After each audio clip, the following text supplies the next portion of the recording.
Howdy, gang, and welcome. And I think I got, no, I think that's on my screen, isn't it? Sorry, I was eating something before I got on here, and I thought, boy, did I get something on my face? That would be par for the course for me. Now, I may have to get up and let one of my dogs in. The two of the girls wanted to go out right when I got ready to do this. But as I was getting ready to say, um, howdy, gang, and welcome to the second episode of Cannon Fodder. And just in a little bit, we're going to be talking about Operation Thunderbolt and Gas Pump Girls, two films that couldn't be more different from each other. And you're going to see why, especially if you've never seen either of these films, as soon as I start talking about them. So, want to get a little housekeeping stuff out of the way. I hope we have a few more people in here before the show is over. I do apologize that I wanted to start this at 8. I really did, but time got away from me.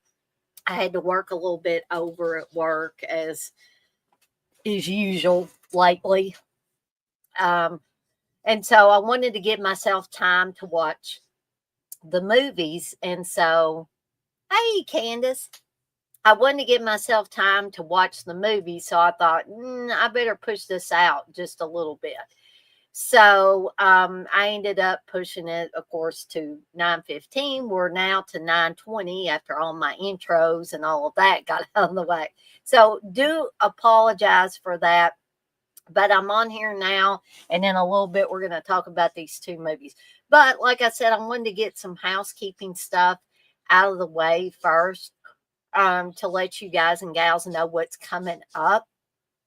So, the first thing that'll be coming up, I probably won't have anything tomorrow night, but Friday, if all goes well, keep your fingers crossed, folks. Me and Candace will be returning for another Friday Foolish, and we're going to be talking about a lot more David Lynch this week, and that will be at 6 p.m. Eastern time, unless something changes, and I'll try to let you guys and gals know about that, hopefully in advance, plenty of time. So Saturday and Sunday, we've got a couple of watch-alongs coming up. Saturday's watch-along starting at 7 p.m. Eastern time will be for As Above, So Below. This was chosen by Menelect, who has really been very generous with his support of the channel financially. Now, like I always say, there are many, many ways that you guys and gals can support the channel, and all of it doesn't have to be financial. Just like Chris coming in here last night and talking about what a good show I put on. That's support. And all of that's important to me, whether it's monetary or otherwise. I appreciate it all. So just wanted to throw that in there. Sunday will be a watch-along movie I picked.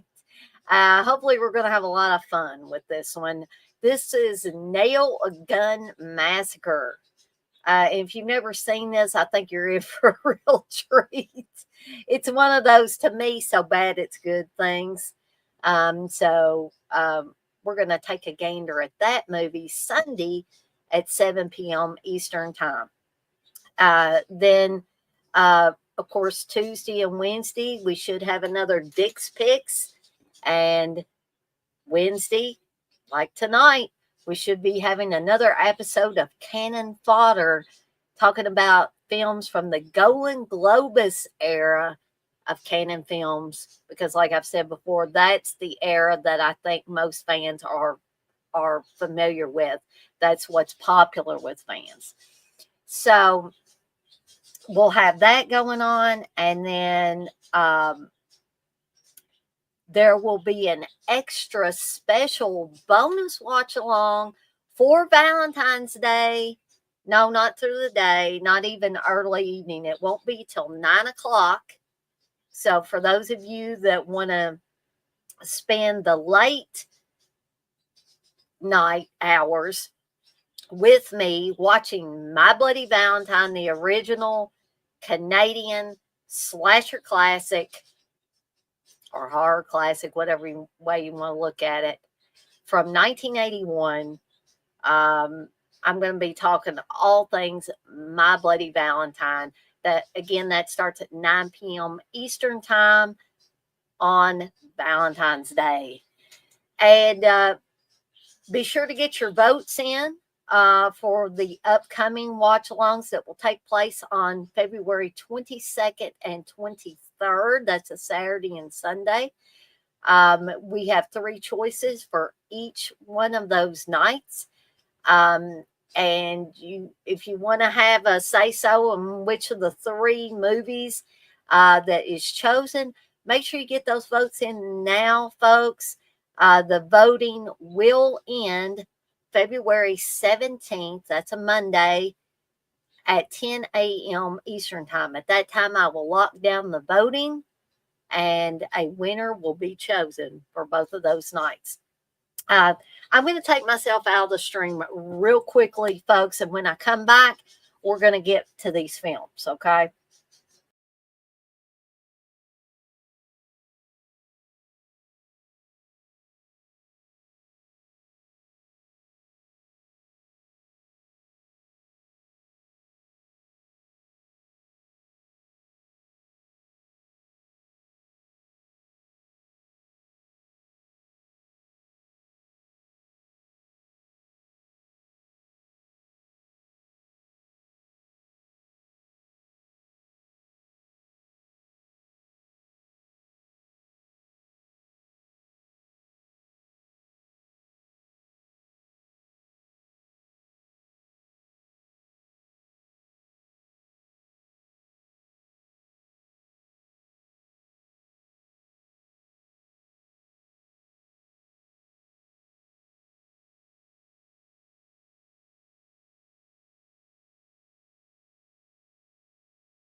Well, that was what I was afraid of. Hopefully, Candace is still in here, that I would lose my audience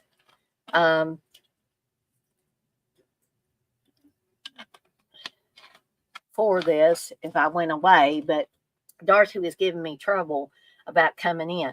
So before I lose everybody, before I lose Candace, I'm going to go ahead and start talking about these movies. Like I said, some people told me that they would be in here, but I know things come up sometimes, so it could be possible that they came around at 8 and didn't realize that I changed the time, and I really hated to, but I don't like to get on here and be like a goofball and not know what I'm talking about as far as these movies go. All right. So let's go ahead and get started with Operation Thunderbolt. And this is not your typical run of the mill Golan-Globus type of film anyway, at least during the Canon era. And this was actually, I think, a film that they put out. And I think Golan actually either directed or produced this film. And so I think because him and I think it's his cousin, Globus is his cousin,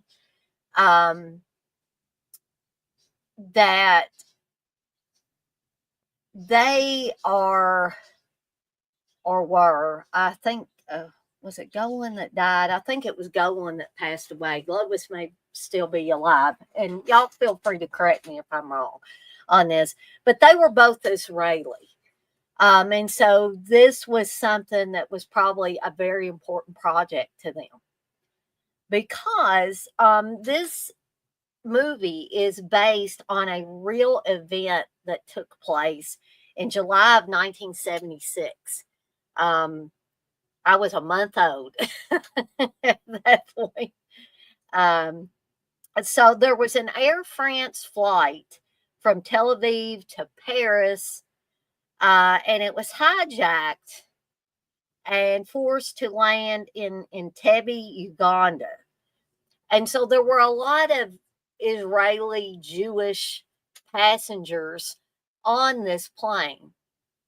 And the hijackers, kind of headed up by Klaus Kinski in the film version.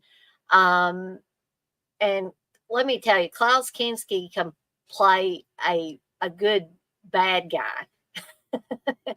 But the thing I liked about Klaus Kinski's his character in this is, you wanted to hate him, but when it came down to it,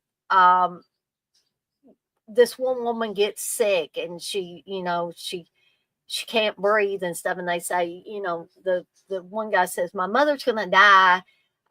We need to get her, some medical attention. We need an ambulance. And there was a woman before that was pregnant and she was bleeding. And again, they came to Klaus Kinski's character and they said, we need to get her medical attention. And in both cases, he made sure that they got medical attention. So I'm not saying he was a good guy by any stretch of the imagination. He was one of the hijackers. And he carried around a gun and all that. So, and he did, threaten people. So, um, so you have these terrorists essentially. I think there were about 6 or 7 of them total that hijacked this plane, made them land in Uganda, separated all the Israeli Jewish people and let the others go. Any American people they let go, any British people they let go, but they kept all the Israeli and Jewish people. And it was just heartbreaking. It was heartbreaking to watch this, even though, I knew the movie wasn't real, but I knew that it was based on real events.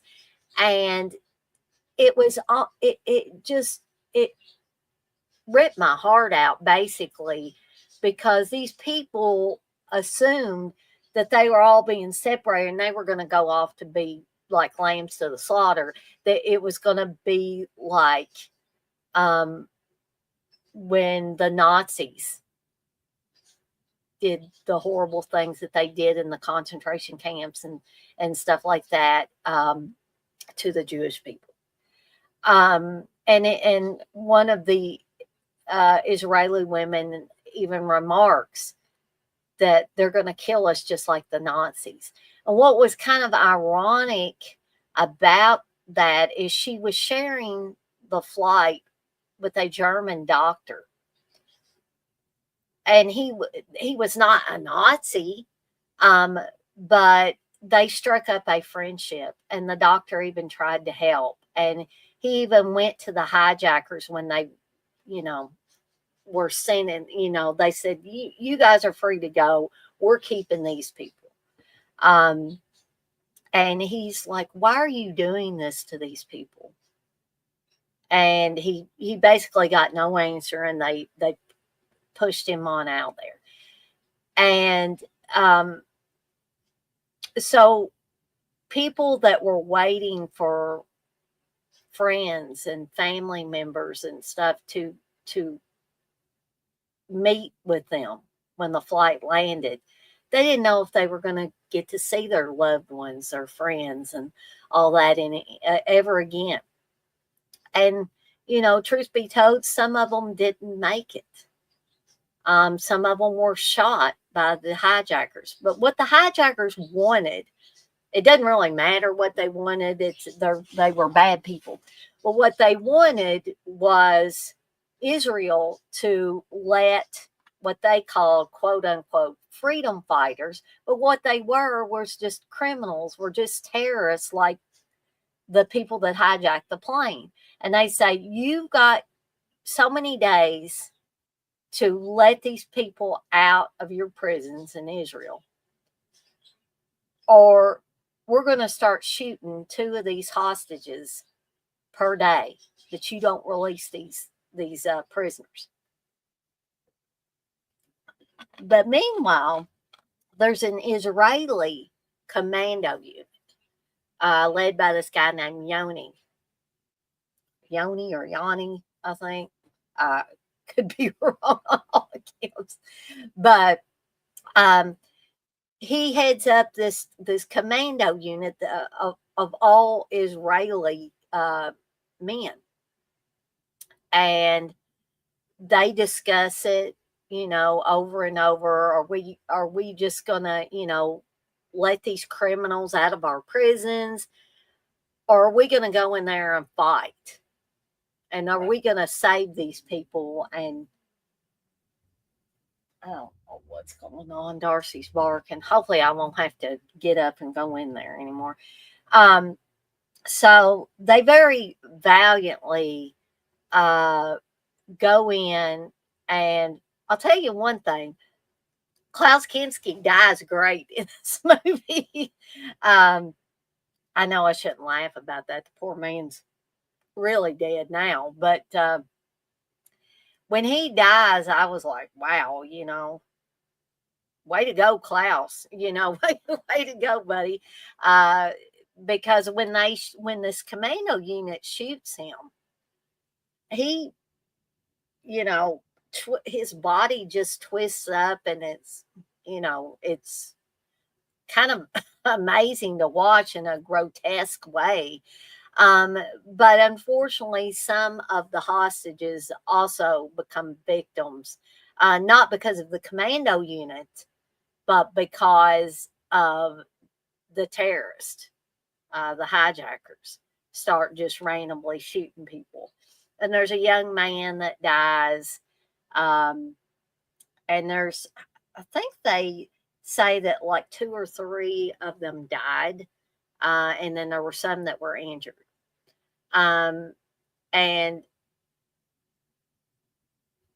Yanni ends up unfortunately getting hit by a bullet and passing away when they're on the plane to go back home. And he was supposed to marry the woman he was in love with when he got back, and he didn't make it back to her. So there was some sad stuff in this. There was some heartfelt stuff in it. This film had a lot of heart, and it was a very powerful film.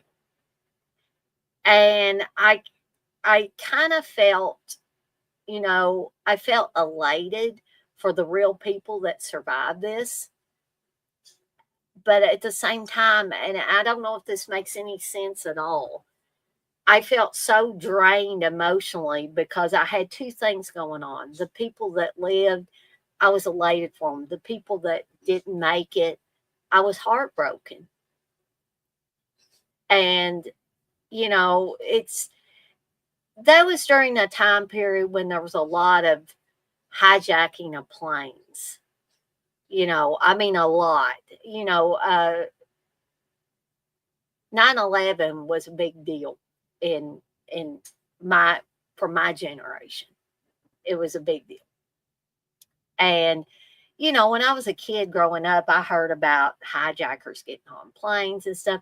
And then I didn't, that was in the Gaddafi era, and and all of that. And I would always hear my dad talking about Gaddafi, how they were going to go over there and blow him off the map, and stuff like that. I mean, that never really came to be. And I'm not trying to get political here. I'm just, talking about history, right? And so then as I got older, you would hear about a hijacking of a plane every once in a while. But then September 11th came, 9/11 came, and I thought the world was ending. I woke up to my mom busting in my bedroom. I was living with my parents at that time. And I think they had went out to get groceries, and I was off from work, and I was sleeping in. And my mom all of a sudden, wake up, Dane, wake up, we're being attacked. I was like, who, what, who's attacking us? And, I'm sure for a lot of people that was one of the most horrifying things that could have ever happened, right? But I don't even want to imagine it, but can you imagine the people that were either on those planes or the people that were in the towers, that were in the Pentagon, and we didn't know what was going to happen next. One plane hit the towers and then a second plane hit. Um, it was just, and I know we're talking about a plane that was hijacked and then forced to land somewhere, but it was still terrorist activity. There was no doubt. I mean, these people meant business. They had guns, they had grenades, they had all matter of weapons and stuff. And there were kids on this plane. There were kids on this plane. And if they were Jewish, there was a possibility those hijackers, those terrorists, was going to gun them down the same as they would adults. And thankfully, that didn't happen in the movie, and I hope that it didn't happen in real life. This movie must be getting to some people because I think I've just got Candace in here again. But I would urge people to watch Operation Thunderbolt. It came out in 1977, a year after the real events happened. Like I said, it won some awards. Very, very powerful film. I didn't know how I was going to feel about it at first when I started watching it, but I just got really, really into it and wrapped up into all the different storylines and stuff. And I didn't cry, but I almost cried. So it definitely struck a nerve with me. But that does not mean that it's not a great film and not a well-made film, and captured a piece of history. However, sad some of that history may have been, and frightening that history may have been. So, if I was to give this, and I am going to give it a rating, I tried to be more discriminate about which films I give the top of the line rating to, but I think this one deserves 5 deadites out of 5. I definitely do. And you can watch Operation Thunderbolt on YouTube. But keep in mind, that's the only place I've been able to find it for free is on YouTube. Some of it's in English, but some of it's got subtitles. And they're good subtitles. They're not those crazy subtitles that you can't really understand what people are trying to say. So that's Operation Thunderbolt. And the next one is Gas Pump Girls, which this couldn't be any more different. Hey, horror. This couldn't be any more different than Operation Thunderbolt. I mean, it's just definitely um, a like carefree, like I said last night, a kind of like a teen sex comedy crossed with musical numbers. Um, so this one came out in 1979. Some of the antics in it remind me of more of like a lower budgeted private school, because you start out with this these high schoolers. Obviously, they weren't high schoolers, but we all know how that goes. But they're graduating, and they're getting up to sing a song, and you see these three guys in leather jackets. Two of them are in the audience watching the kids graduate, and the other guy is underneath where the girls are sitting, and he's setting up some kind of contraption where when the girls stand up to sing, he can rip their cap and gown off. Now, you have to wonder a little bit, did these girls just not have any clothes under their cap and gown? Because they pull it right on. Maybe they pulled their clothes off too, because you had basically Kristen Baker from Friday the 13th Part 2, who plays June, um, or is it June? Sorry. I got to check up on that. I want to make sure that I get uh, the names right. Heck on.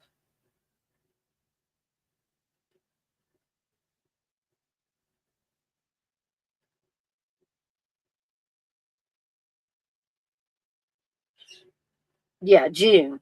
Sorry about that. I had to double check that name. I didn't want to give that to y'all wrong. So, Kristen Baker of Friday the 13th Part 2, um, uh, a couple of years later, she was in Friday the 13th Part 2. She has very blonde hair. And, for those of you that have seen Friday the 13th Part 2, you know that she has dark hair. And I almost didn't know her at first. I was like, where's Kristen Baker? I know she's supposed to be on here. And, this is a movie too where I had heard the title Gas Pump Girls over the years, but never watched it. And I always just assumed it was going to be one of these really, not like pornographic, but dirty, gritty, like, hey, Blissful, uh, nakedness all over the place, more along the lines of Private School where there was a lot more nudity. Um, so that wasn't the case with this one. Yeah, there were boobs. Yeah, there were girls, popping their top at the drop of a hat in some spots. But I didn't think it was um, overly gratuitous, I guess would be the word. There was more of an innocence to this film than other films I've seen like it. Um, no, not really a Disney nasty blissful. Like I said, this one had a more of an innocence to it. And Kristen Baker, I'm not sure if that was her voice. It sounded like her voice. Um, she actually does a little. She sings a little song, um, called "All of My Friends," and at one part early on in the film. Yeah, so that's okay. I don't mind. Um, I was really hoping we'd have a lot more people in here tonight for at least Gas Pump Girls. Although, I gave a 5 deadite rating to Operation Thunderbolt. Again, if you're coming in here late, I would highly, highly recommend that one. Um,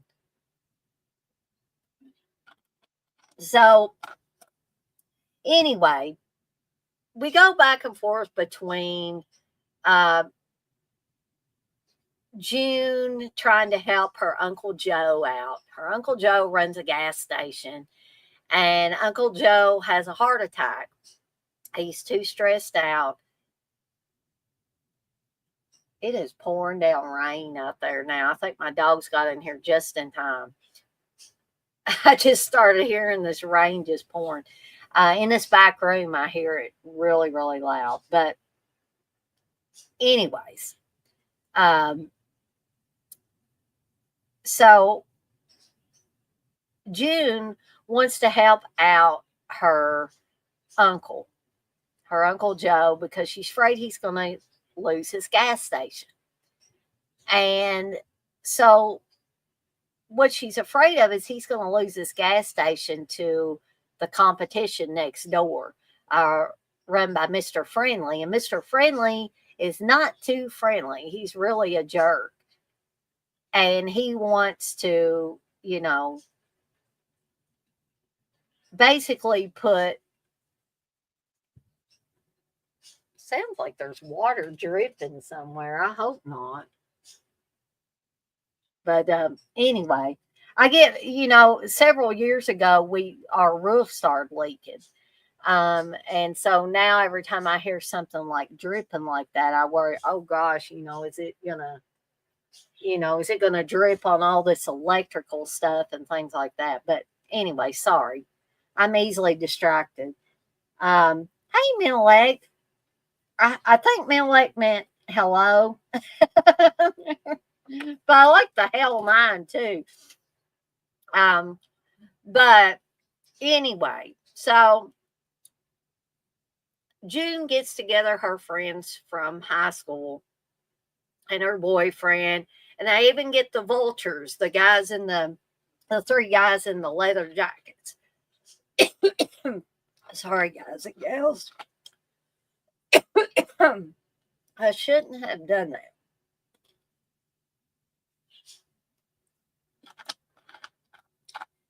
I bit into some white chocolate, and you know how sometimes it's like a syrupy thing that goes down your throat? It almost took my voice away. Some people might think that's a good thing, but anyway. So they all get together, and the girls dress real sexy, and they have, regular gas or super duper gas, and the girls are wearing skimpy clothes and stuff like that. And so that's where the Gas Pump Girls title comes into play. And they have few stumbling blocks along the way, but they triumph in the end. And Uncle Joe ends up taking over Mr. Friendly's gas station, and Mr. Friendly has to go to work for June's Uncle Joe. But there's one person that I forgot to mention in this film, and that is Sandy Johnson. And some of you may be saying, who? What? Who are you talking about? Sandy Johnson plays April in the movie, a girl that shows her boobs a lot. She probably shows her boobs more than any of the other girls in the film.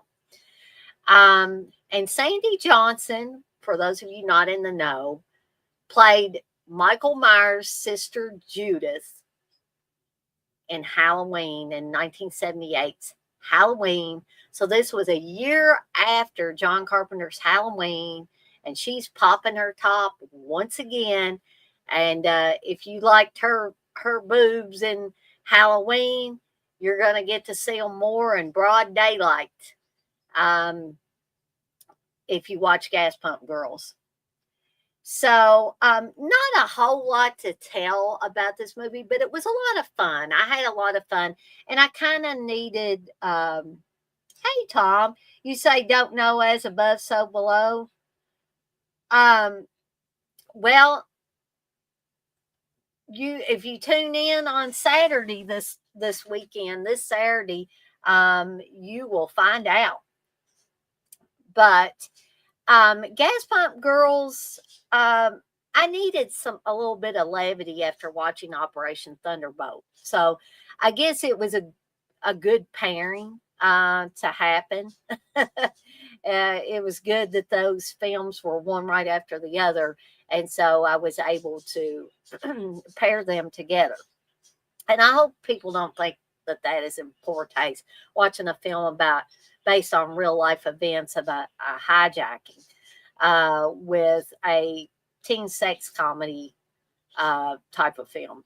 But I I felt a little better, felt less, sad after watching Gas Pump Girls. And if you have Amazon Prime, Gas Pump Girls is included with Amazon Prime, so you can watch it that way and not have to pay anything other than your Amazon Prime subscription. So you may be asking, well, Dana, what kind of rating are you going to give to Gas Pump Girls? Well, some people might be surprised once again, but I'm going to give this 4 deadites out of 5. I had a lot of fun with it. It wasn't boring. I laughed. I didn't cry, but I laughed. I almost cried at Operation Thunderbolt. But I laughed a lot at this one, had a lot of fun with it, was glad I watched it. Operation Thunderbolt is over 2 hours long. It's about 2 hours and 7 minutes, while Gas Pump Girls is only an hour and 26 minutes. So that, my friends, I guess is all for me for tonight. Bliss, will you say if they do, they need to loosen up? Well, I hope nobody thinks it's in poor taste. That was just the next 2 films that weren't documentaries or anything like that were on the list of Golan-Globus canon films. So let me, some of you may be wondering what I'm going to cover next week on Canon Fodder. I'm going to let y'all know here in just 1 second here. Give me just 1 second.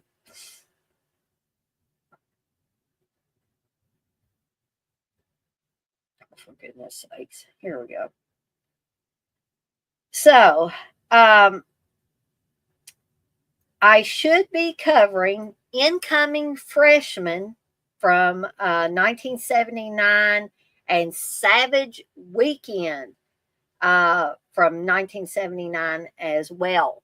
So I actually have the Blu-ray of Savage Weekend. I haven't watched it for a while. I'm looking forward to going back and watching it again. Oh, well, thank you, Tom. I appreciate that. I thought that Horror with Nads was a new person. I'll have to check out her channel too. Blissful, you have a beautiful night as well. And I guess with all that being said, I'm going to get out here for the night, but I'm off like a dirty shirt.